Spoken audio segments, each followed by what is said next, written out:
Soon the Black Cauldron will be mine.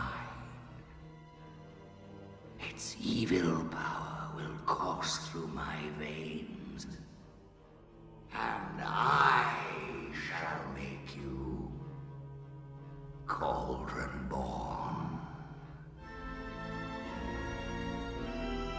Yes, oh yes, then you will worship me!